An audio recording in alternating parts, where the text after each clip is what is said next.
Good morning girls. आज का हमारा टॉपिक है statement of profit and loss.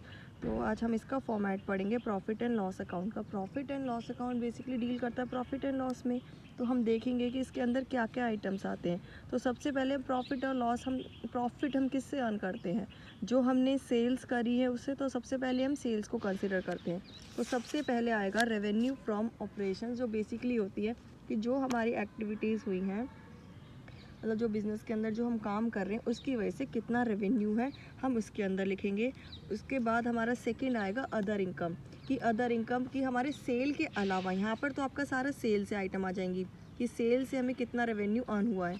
इसके अंदर आएगा सेल के अलावा अगर हमें कोई और इनकम रिसीव्ड हुई है वो इनकम इसके अंदर आ जाएगी। इसके बाद हमने इन दोनों का टोटल कर दिया। टोटल करने के बाद ये हो गया, यह पॉइंट आ गया, फर्स्ट और सेकंड को हमने टोटल कर दिया, मतलब रेवेन्यू फ्रॉम ऑपरेशन और अदर इनकम को हमने ऐड ऑन कर दिया।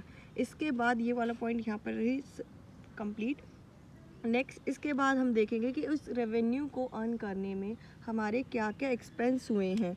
तो हमारे एक्सपेंस में क्या होगा कि जो हमने उसमें सेल करने के लिए जो प्रोडक्ट बनाया है उस प्रोडक्ट में हमारे पास क्या हमने मटेरियल यूज़ किया है, तो कॉस्ट ऑफ मटेरियल, उस मटेरियल की कॉस्ट। तो first cost of material consume, फिर उसके बाद है आपका स्टॉक इन ट्रेड को, जो हमने स्टॉक है उसको कितना स्टॉक परचेज़ किया है उसका अमाउंट। इसके बाद अगर हमारी कोई इन्वेंट्रीज़ है, change in inventories of finish goods, मतलब अगर हमारे इसके अंदर जो हमारा ओपनिंग स्टॉक और क्लोजिंग स्टॉक में जो डिफरेंस है बेसिकली वो पॉइंट इसके अंदर आएगा कि इन्वेंट्री में कि हमारे पहले क्या इन्वेंट्रीज थी, पहले क्या स्टॉक था, उसके बाद में हमारा क्या स्टॉक रह गया है, तो उनके बीच का डिफरेंस ओपनिंग और क्लोजिंग का। इसके बाद employ benefit expense, finance cost, depreciation और any kind of other expense हमने क्या करा है, इनका हमने टोटल कर दिया। ठीक है, इसके बाद हमारा आ गया, ये आ गया हमारा टोटल एक्सपेंस। टोटल एक्सपेंस के बाद ये हमारा टोटल रेवेन्यू, ये हमारा टोटल एक्सपेंस। नेक्स्ट पॉइंट आएगा प्रॉफिट बिफोर एक्सेप्शनल और extra ordinary items and tax.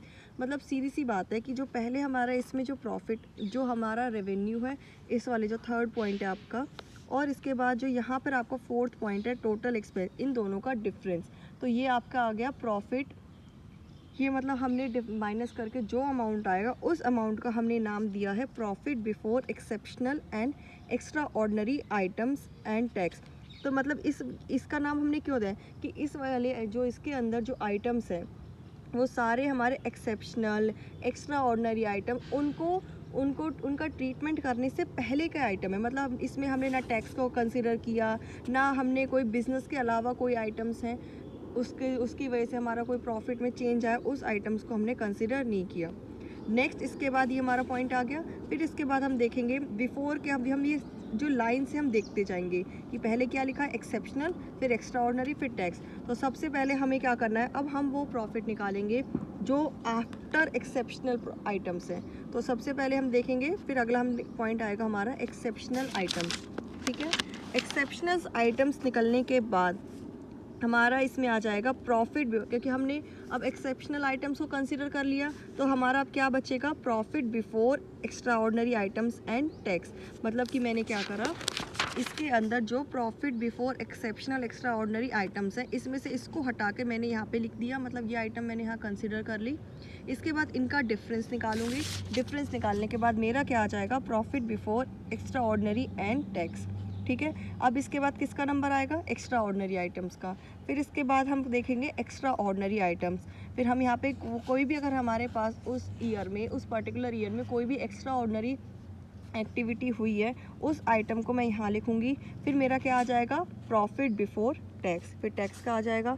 फिर इसके बाद अब देखेंगे अगले पॉइंट में, अगर मुझे टैक्स पे करना है तो मैंने टैक्स का अमाउंट लिखूँगी। टैक्स का अमाउंट निकालने के बाद ये मेरा आ जाएगा प्रॉफिट बिफोर टैक्स था, प्रॉफिट आफ्टर टैक्स, लेकिन अब इसमें हमने नया नाम दिया है प्रॉफिट और loss for the period from continuing operations. मतलब कि जो भी हमारा इसमें जो प्रॉफिट आया है वो क्या है, आपका कंटिन्यूइंग ऑपरेशंस। कहने का मतलब ये है कि जो भी इसमें बिज़नेस हुआ है वो आपकी बिज़नेस, जो भी हमने प्रॉफिट अर्न किया है वो आपके एक्टिविटीज़ हो रही हैं, जो प्रोडक्ट आपने बेचा है, मतलब जो सोल्ड आउट किया जिसकी वजह से हमें रेवेन्यू अर्न किया, वो अभी तक कंटिन्यू हो रहा है।